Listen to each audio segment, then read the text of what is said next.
Number 1. Let Jesus save you. Number 2.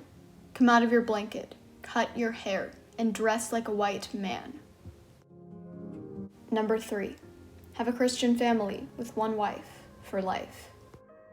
Number 4. Live in a house like your white brother. Work hard and wash often. Number 5. Learn the value of a hard-earned dollar. Do not waste your money on giveaways. Be punctual. Number 6. Believe that property and wealth are signs of divine approval. Number 7. Keep away from saloons and strong spirits. Number 8. Speak the language of your white brothers. Send your children to school to do likewise. Number 9. Go to church, and regularly. Number 10. Do not go to Indian dances or to the medicine man. These were the rules that Indigenous children had to follow at the Native American boarding schools. Native American boarding schools' method of assimilating Indigenous children was achieved, as they were completely deprived of communication with their Native families, traditions, and were coerced into having new connections with white people. It started with the Manifest Destiny, the goal of expansion for white settlers. The Indigenous people stood in the way of that American dream. Then came Carlisle Indian School, the very first Native American boarding school of its kind, and a school that went down in infamy for its cultural assimilation.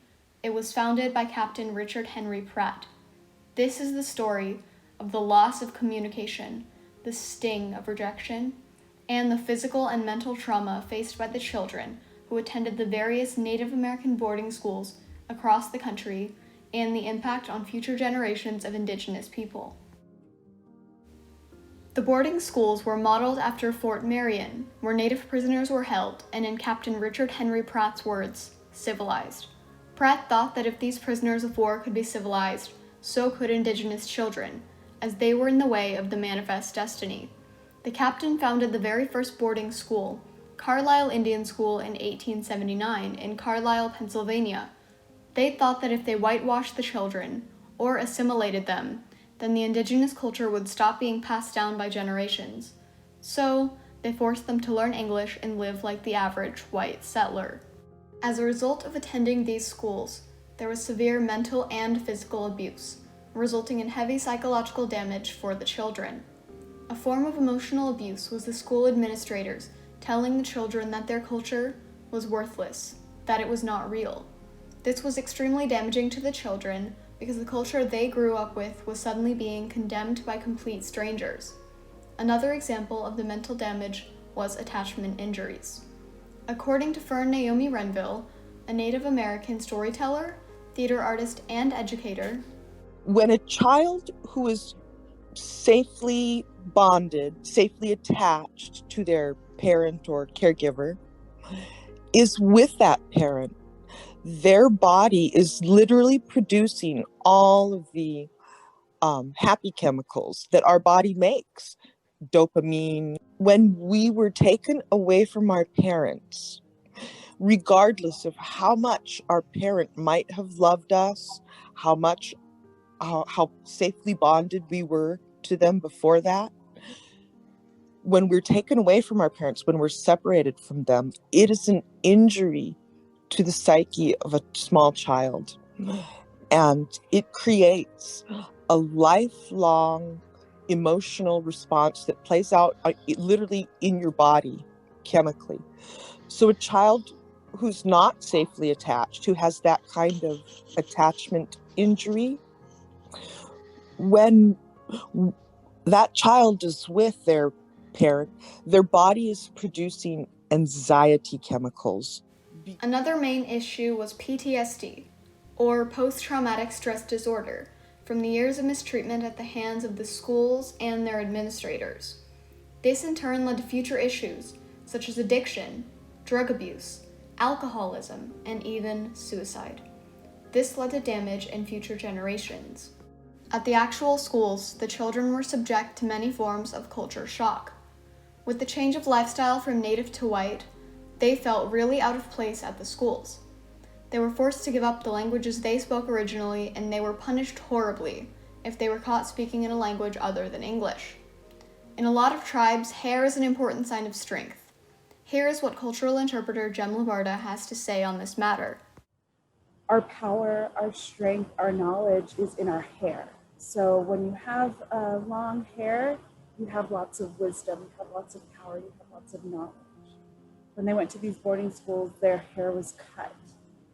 And so the missionaries, they knew the power of what they were doing to these children. Communication with their families and tribes were very limited, and the children almost never got to go home over the summer. Miss Labarda says, and those boarding schools were so far removed from their families that sometimes the families didn't know where their kids were exactly. So for them to return home, I think it really varied.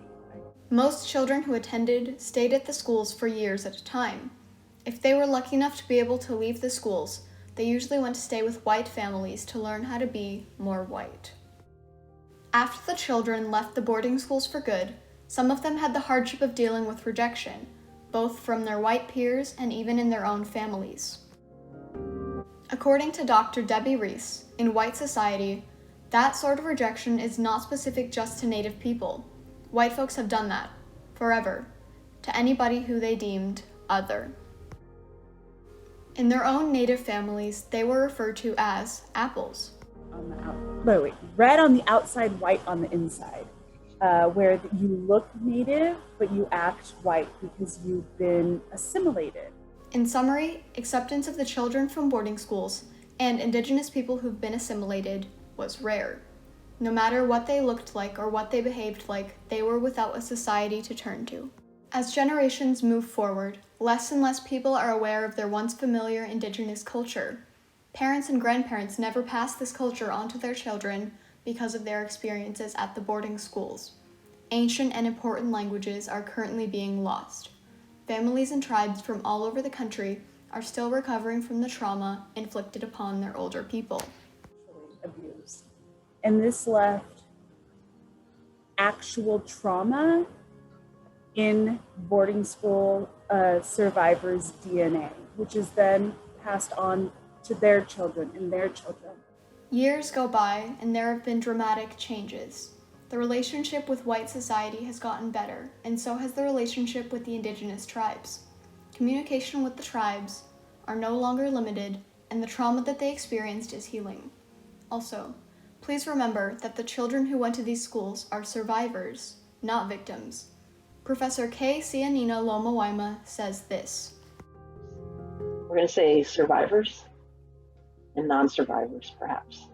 And that's really important because this notion of Native victimhood is deeply, deeply, deeply entrenched in U.S. society and mythology of U.S. history. It kind of naturalizes the fact that, oh, Native people lost. Isn't that too bad? They're such victims. We can feel bad about it, but just couldn't have gone any other way. And that's very much a constructed, self-serving mythology. So we have to be really watchful for those things. I think Native American boarding schools everywhere helped to get rid of the culture of the Indigenous people, leaving lasting impressions with the sting of rejection, loss of communication, and physical and mental damage. Native American boarding schools forced Native children to have new relationships with whites, and because of the stripping method the schools used, they were robbed of their culture and communication with their tribes. U.S. culture wrecked traditional communications for the natives and tried to replace it with its own. The settlers could have taken many different approaches to this particular situation.